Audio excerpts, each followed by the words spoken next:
निशांत को लॉन्च करने के अलावा नीतीश के पास नहीं बचा कोई विकल्प। टूटने के कगार पर जेडीयू अब निशांत करेंगे पार्टी की बगावत को ठंडा। पूरी जिंदगी नहीं झुके नीतीश कुमार तो क्या बेटे की वजह से पहली बार पड़ेगा झुकना। निशांत की लॉन्चिंग पर कौन फंसा रहा पेच, पहली बार अंदर की बात आई सामने।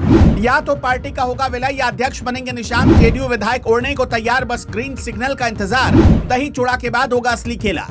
जिस नेता ने अपनी पूरी राजनीति परिवारवाद को कोसते हुए बिता दी, आज हालात ने उसी नेता की पार्टी को उनके बेटे के कदमों में लाकर खड़ा कर दिया है।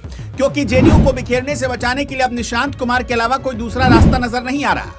बिहार की राजनीति में एक बार फिर बदलाव की हवा बहने लगी और इस बार केंद्र में मुख्यमंत्री नीतीश कुमार नहीं बल्कि उनके बेटे निशांत कुमार हैं। पटना के सियासी गलियारों में चर्चा अब कानाफूसी से आगे बढ़कर एक ठोस रणनीति का रूप ले चुकी है। जेडीयू के भीतर अब एक बड़ा तबका ये मान चुका है कि पार्टी को एकजुट रखने के लिए नीतीश कुमार के उत्तराधिकारी का ऐलान होना बहुत जरूरी है।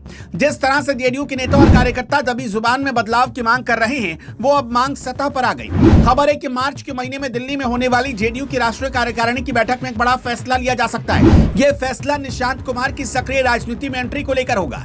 पार्टी सूत्रों के मुताबिक मार्च की बैठक में निशांत कुमार को संगठन में कोई बड़ी जिम्मेदारी देने पर गंभीरता से विचार किया जा रहा है। चर्चा दो विकल्पों पर चल रही है, या तो उन्हें राष्ट्रीय कार्यकारिणी का सदस्य बनाया जाएगा या फिर महासचिव जैसा पावरफुल पद देकर पूरे बिहार का दौरा करने की जिम्मेदारी सौंपी जाएगी। जेडीयू के रणनीतिकारों का मानना है कि नीतीश कुमार की उम्र और उनके स्वास्थ्य को देखते हुए अब नेतृत्व का ट्रांजिशन पीरियड शुरू होना चाहिए। अगर समय रहते उत्तराधिकारी का चेहरा साफ नहीं हुआ तो भविष्य में पार्टी के भीतर गुटबाजी और टूट का खतरा बढ़ सकता है। इसलिए पार्टी के वरिष्ठ नेता चाहते हैं कि निशांत कुमार अब पर्दे के पीछे रहने के बजाय फ्रंट फुट पर आकर कमान संभाले। इस पूरी कहानी में सबसे दिलचस्प पहलू नीतीश कुमार का अपना स्टैंड है। नीतीश कुमार को भारतीय राजनीति में परिवारवाद का सबसे मुखर विरोधी माना जाता है। उन्होंने हमेशा लालू यादव और कांग्रेस पर परिवारवाद को लेकर तीखे हमले किए। साल 2025 के चुनाव के दौरान भी उन्होंने साफ कर दिया था कि वो अपने परिवार को राजनीति में नहीं लाएंगे। लेकिन राजनीति में परिस्थितियां सिद्धांतों से बड़ी हो जाती हैं। जेडीयू के राज में आज वही संकट है जो कभी दूसरी क्षेत्रीय पार्टियों के सामने था।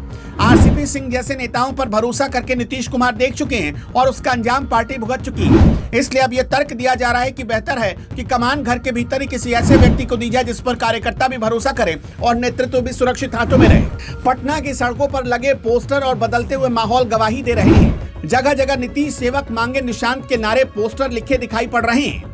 ये पोस्टर बता रहे हैं कि जेडीयू का जमीनी कार्यकर्ता अब निशांत को राजनीति के मैदान में देखना चाहता है। पार्टी के कार्यकारी अध्यक्ष संजय झा ने भी इशारों में ये बात कबूल की है कि कार्यकर्ताओं की इच्छा है कि निशांत संगठन में सक्रिय भूमिका निभाएं।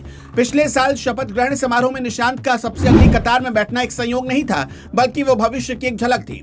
अब उनकी हर सार्वजनिक मौजूदगी को उनकी लॉन्चिंग की तैयारी के तौर पर देखा जा रहा है।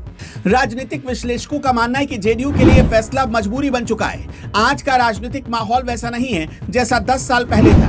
क्षेत्रीय पार्टियों में टूट और दल बदल का दौर चल रहा है। ऐसे में अगर जेडीयू के पास कोई सर्वमान्य चेहरा नहीं होगा तो नीतीश कुमार के बाद पार्टी को एक धागे में पिरो कर रखना नामुमकिन हो जाएगा।